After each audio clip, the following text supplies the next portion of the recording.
I am sure that a lot of people have heard the news of how Alec Baldwin, in the set of his movie that he was making, Rust, he shot a gun and he had a live bullet and it killed one of the producers or camera person. And tragedies happen in life. And when tragedies happen in life, I used to live during a period of time where I grew up in a period of time when, it didn't matter if it was our enemy or whoever it was. Whenever there was a loss, we really felt for it and we respected it. And if we didn't want to say anything or offer our condolences, we didn't say anything ugly. I don't know if anyone's seen SNL with Jason Sudeikis, and his opening line on SNL was, I've been working on this program called Ted Lasso, and it stands for two things that America just hate: football and kindness. Think about that for a minute. Think about that the world's looking at us and seeing that we have become a very hateful people. It's really sad when a guy like J.D. Vance, who I had tremendous admiration, I saw the movie, Hillbilly Eulogy. I read his book when it first came out, and I thought, wow, this guy, really has a tremendous opportunity. Grew up in horrible circumstances. Very, very poor, and went to Harvard and did good. But now, isn't it sad that my party that I used to belong to, the Republican Party, to really be part of it, you have to be ugly and hateful, and the uglier and the more hateful you are, the more you are accepted? Did he have to make a joke about Alec Baldwin? And even Donald Jr., did he have to say guns don't kill people? Alec Baldwin does. Shut the hell up, man. Have some common decency. I get it. Alec Baldwin made fun of your father. And if I were you, I would not like it. But there's a time to be funny. There's a time to pick on people. There's a time to do whatever you want to do. And there's also a time to shut the hell up and be a decent human being, and not show the ugliness that separates us. I remember when enemies offered condolences over to the families of the lost ones, because it was a time that America was decent. We were decent people. But we have become ugly. And if somehow we feel that the best way to represent our political party is to be uglier, to be nasty, is that how we will go down in history?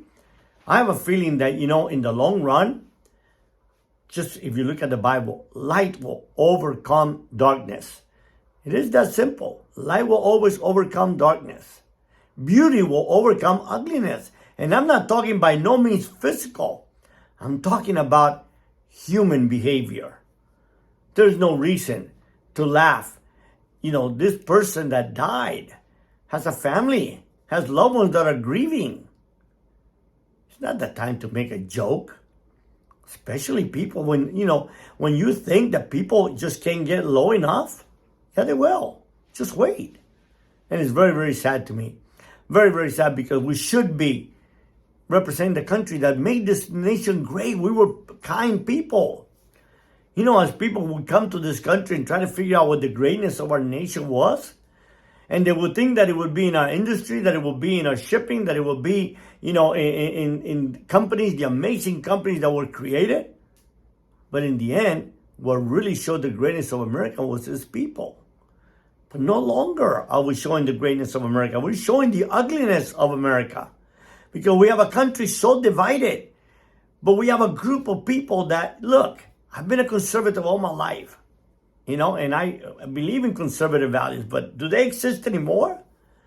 I believe in the Bible, in the values of Jesus Christ. I'm not even going to say Christian anymore. Because sadly enough, a lot of these people are ugly. If you look at J.D. Vance and his Twitter account, what does he have? Christian. Well, you know what, J.D., let me tell you something. A true follower of Jesus would never say that. Because ask yourself, would Jesus make that joke?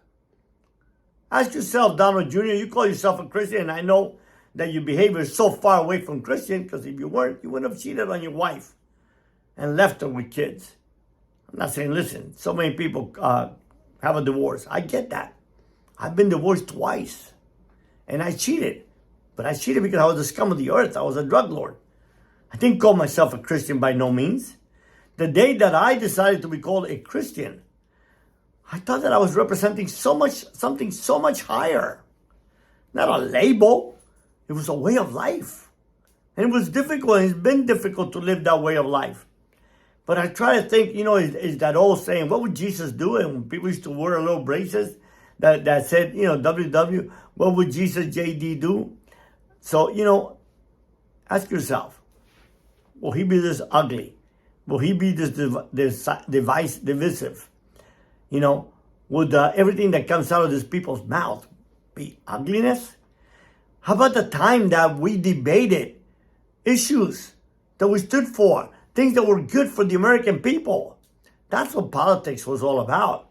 Yeah, there was all kinds of games and all kinds of corruption and all that. But at the end, it was really about what was good for the American people. Not that they did what was good. A lot of times they did what was no good at all.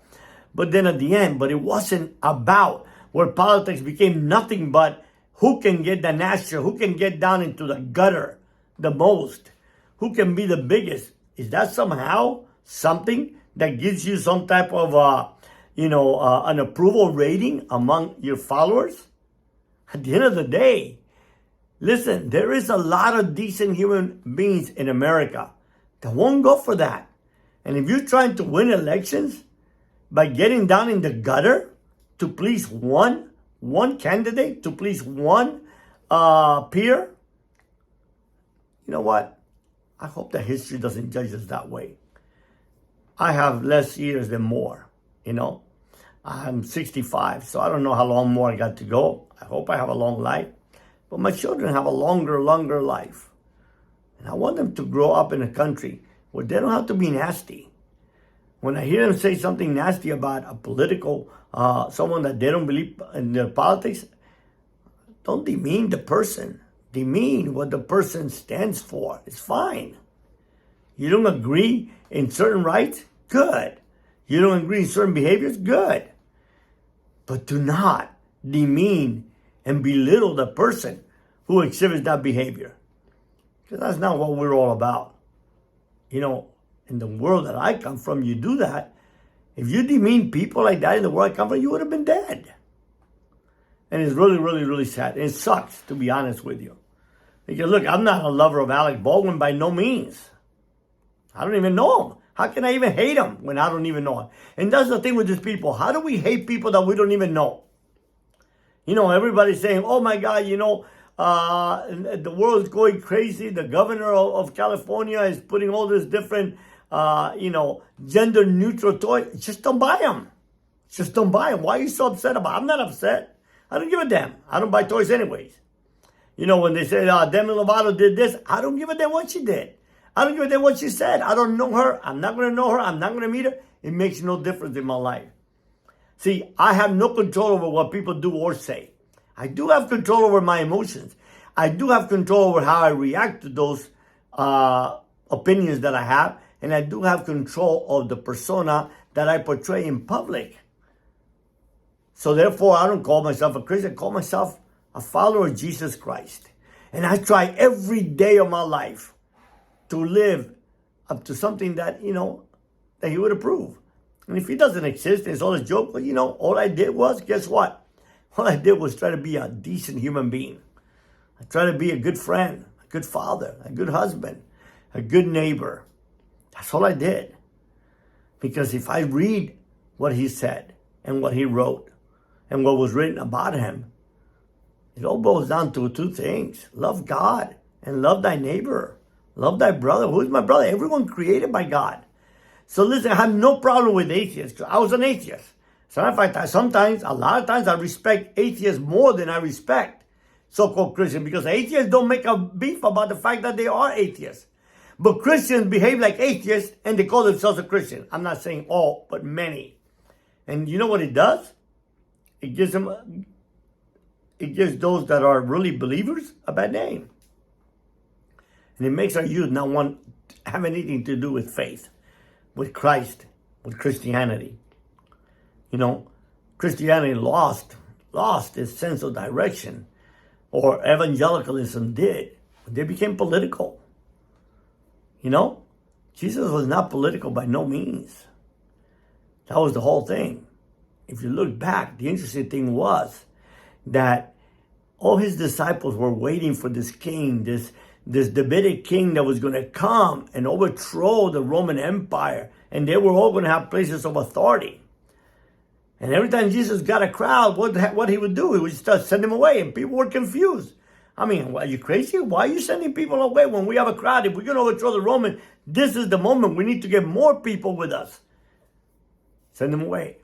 Because see, his disciples did not understand that he did not come to conquer by military force or by force. He came to conquer with the most powerful of all weapons, dying for those he loved. Think about this. No greater love has a man than he who lays down his life for the others.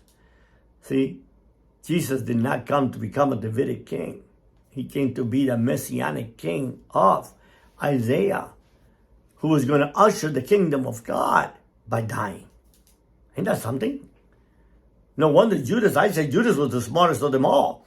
Because Judas, as he saw the movement grow and realized that Jesus kept telling people to go away, and then when he did a miracle, tell people, don't tell anybody. Then what would happen? Judas, like a treasure, which means he was pretty smart. Because a lot of those people that follow him, I mean, Luke that writes in the gospel was a physician, but he didn't follow Jesus. You know, most of them were just fishermen, really not very, very smart people. Those original 12. They're just everyday human beings. Isn't that something? 12 everyday human beings in 3 years changed the course of Western civilization forever? Think about that part for a little bit. No internet, no social media, no Google, no emails, not even vehicles or airplanes, just walking. 3 years changed the course of history. That ought to make you think about who was this character named Jesus. And there is more evidence that Jesus lived than the fact that I'm making this video here for you.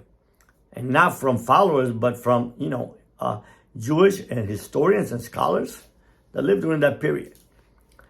So, interesting. And it saddens me more and more every day. You know, when I was an atheist, I didn't pretend to be nothing but an atheist. And I know a lot of atheists, and they pretend to be nothing but an atheist. And I respect them. Because you respect people that are real. You don't respect people that are not real. Nobody does. So there's people that think they can get in the gutter and then tell people I'm just a good Christian person. Screw you. It doesn't work that way. You don't get in the gut and be a good Christian person, because to call yourself a Christian, that means you follow a certain individual, Jesus Christ, and then you ask yourself, would he say any of this? Would he do any of this? Would he be as ugly as we are? I would say no. No doubt, no. So again, ask yourself, why can't we just think about this? Why can't we just go back to a period of kindness? Doesn't matter what somebody else believes if it's opposite to what we believe. It's their opinion. We ought to respect people for their opinion. But no, and we live in a world that is, you're either my friend or you're my enemy. There's no such thing as different opinion. So very, very sad, very, very, really something to feel really, really sorry about. But at the end, I'm going to rely upon something that I believe with all my heart. Light will overtake darkness. All these people are going to be flushed out, and they're going to be shown to be the fools that they are. And at the end, righteous will always win. See, the interesting thing about Muhammad Gandhi, think about this. He did not seek to embarrass and overthrow his enemies. He thought to win their hearts over. Because if he won their hearts over, when he confronted that enemy would not have the desire to defeat Gandhi because they were destroyed or humiliated. They simply did not have the desire to defeat him because they no longer had the heart to oppose him. Isn't that something? Think about that. A true leader does not embarrass or defeat their opponents. A true leader wins their hearts, so their opponents have no desire to be their opponents any longer. That's how we conquer people. Conquer people with love, not hate. Hate has done nothing but to create division, chaos, and to create horrific horrors. Think about that. Hitler thought that he would create a perfect Christian nation of pure white people. Look at that turned out. History is not going to be very kind to this period and time of America. Just have that feeling. But I'm going to live with the hope that somehow light will overcome darkness and kindness will overcome hatred. And then again, all these people that are just feel like they have to be real nasty to receive approval, and they have to get in the gutter real low, they'll pass. And history will not remember them kindly. And I always say, when the pages of history are written, will history ever remember your name? So my dear brother and sister, think about that. Do you even care when the pages of history are written if history remembers your name or not? I hope so. And I hope that history remembers you with kindness. But remember, history will not remember ugliness. History will not remember those that built enormous buildings and created great companies. History really only remembers those who have an impact on another human being's life. So be blessed. Go out. Create your story. Every choice you make becomes part of your story. So when your story is told by your children, your grandchildren, have you ever thought about what story are they going to tell?